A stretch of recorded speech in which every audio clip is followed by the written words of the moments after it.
Hello everyone.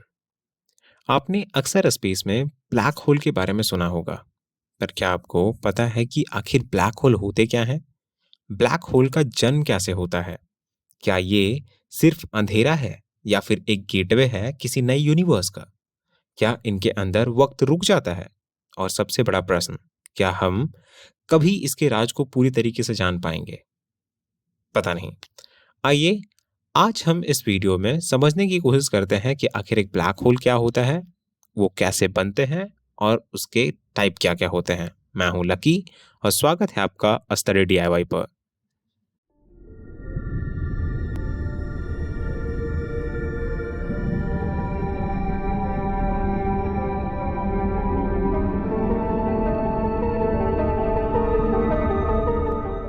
Black holes are the reason in the space जहां gravitational pull इतना ज़्यादा होता है कि वहां से कुछ भी इवन लाइट भी एस्केप नहीं कर सकती।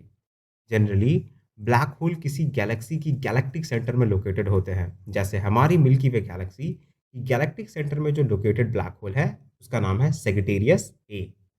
सबसे पहला खोजा गया ब्लैक होल का नाम था साइग्नस एक्स 1। वहीं अर्थ से सबसे क्लोजेस्ट ब्लैक होल का नाम है the unicorn black hole. Black hole को उनके मास के आधार पर 3 भागों में बाँटा जाता है। स्टेलर ब्लैक होल मतलब किसी सिंगल मैसिव स्टार के कोलैप्स होने पर बनने वाले ब्लैक होल को स्टेलर ब्लैक होल कहते हैं। Intermediate black hole and the massive black hole. हम समझेंगे ब्लैक होल के डिफरेंट पार्ट्स को। किसी भी ब्लैक होल के कोर का वो रीजन जहाँ सारा मास कंसंट्रेट होता है उसे सिंगुलैरिटी कहा जाता है। जबकि ब्लैक होल में सिंगुलैरिटी के अराउंड की वो बाउंड्री जहाँ से कुछ भी बाहर नहीं भाग सकता, कुछ भी एस्केप नहीं कर सकता, मतलब नो एस्केप जोन को हम इवेंट होराइजन कहते हैं। फिर आता है हमारा एक्रीशन डेस्क।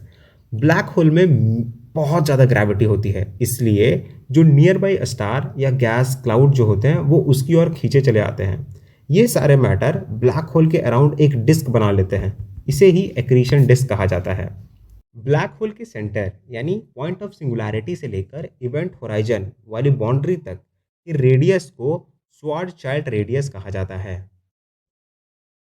हम ये मानते हैं कि कोई भी चीज ब्लैक होल के इवेंट होराइजन को एस्केप नहीं कर सकती, but there is something called Hawking radiation. Hawking radiation एक थर्मल ब्लैक बॉडी रेडिएशन है जो ब्लैक होल के इवेंट होराइजन को एस्केप कर सकती है। ध्यान रहे, ये महज एक थियोरेटिकल कॉन्सेप्ट ही है जिसका अब हम समझेंगे कि आखिर एक ब्लैक होल का निर्माण कैसे होता है। Black holes are basically the remnant of any unstable massive star that collapse to form a black hole. Indian scientist Chandrasekhar Subrahmanyan ने एक चंद्रशेखर लिमिट दिया which is 1.4 times the mass of sun और बताया कि यदि कोई स्टार का मास चंद्रशेखर लिमिट से कम हो तो उसे एवरेज स्टार कहेंगे, जबकि यदि किसी स्टार का मास चंद्रशेखर लिमिट से ज्यादा हो तो उसे मैसिव स्टार कहा जाएगा। कोई भी एवरेज स्टार अपने ओल्ड एज में जाकर इलेक्ट्रॉन डीजेनरेसी फोर्स की वजह से एक व्हाइट ड्वार्फ में कोलैप्स हो जाता है, जबकि एक मैसिव स्टार अपने ओल्ड एज में न्यूट्रॉन डीजेनरेसी फोर्स के कारण कोलैप्स होकर एक न्यूट्रॉन स्टार बनाता है।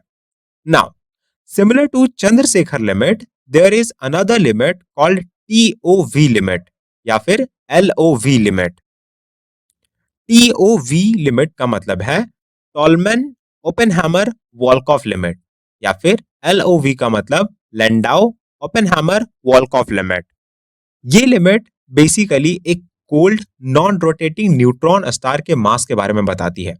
साधारण शब्दों में किसी भी न्यूट्रॉन स्टार का मैक्सिमम मास टीओवी लिमिट बताता है। अब जब किसी न्यूट्रॉन स्टार का मास टीओवी लिमिट को एक्सीड कर जाएगा तो वो न्यूट्रॉन स्टार कोलैप्स करके एक ब्लैक होल का निर्माण करेगा। तो है ना ब्लैक होल वाकई में बहुत फैसिनेटिंग। पर आज भी ब्लैक होल के ऐसे कई राज हैं जो पूरे तरीके से सुलझे नहीं हैं। लगातार ब्लैक होल के ऊपर कई सारे रिसर्च चल रहे हैं, पर फिर भी हमारे सामने ऐसे कई अनगिनत सवाल हैं जिनके जवाब जानना बहुत जरूरी है।